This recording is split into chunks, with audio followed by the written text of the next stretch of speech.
cooking pinakbit. Pakbit, pinakbit. Yan, may bawang sibuyas. Ito na natin ang bawang sibuyas.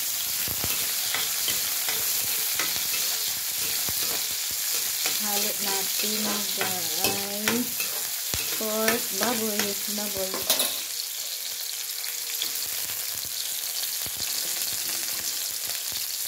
Lagay ko na ang pork.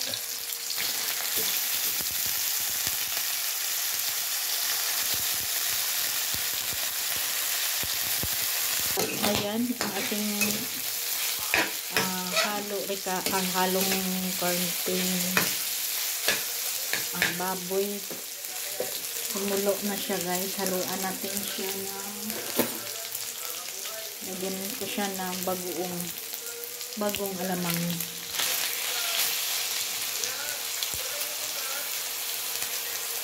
Yung ginigisa ko na yung bagong alamang.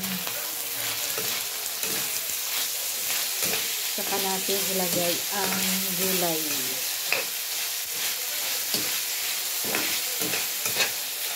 Lagay na natin ang gulay. Gulay talong,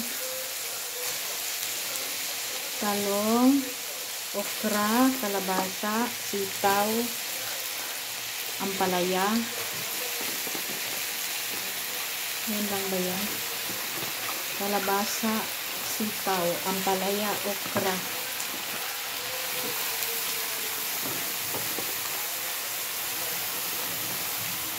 Ay, medyo marami ko.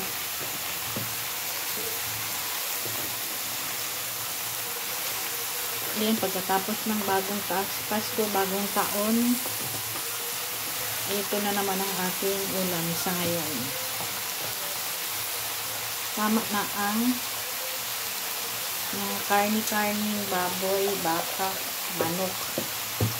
Ayan, ang ulam natin ngayon ay gulay na naman. Takpan ko muna siya guys. Buksan ko na siya guys. Haluin natin.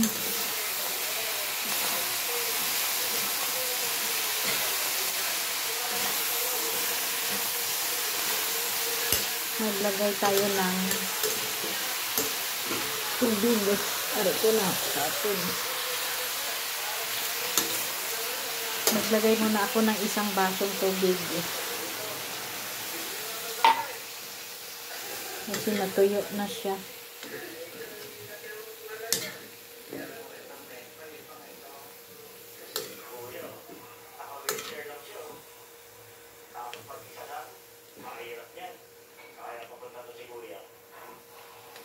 Takpan ko muna siya.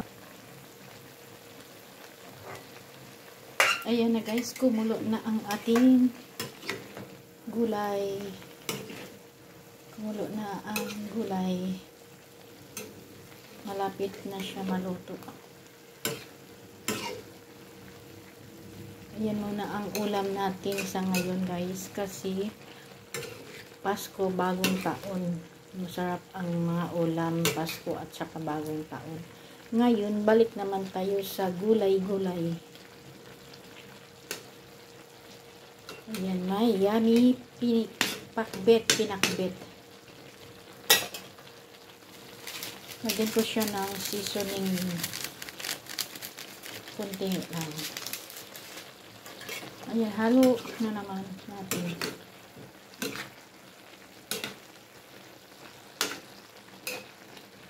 Ayan ang simpleng ulam, gulay, pakbet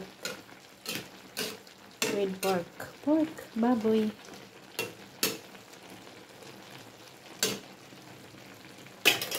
Ayan na atin ang tikman.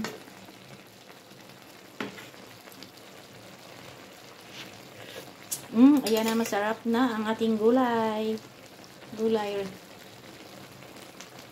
Ready na ang ating ulam para sa tanghalian. Thanks for watching. Hanggang sa susunod nating video guys. Thank you so much. Bye.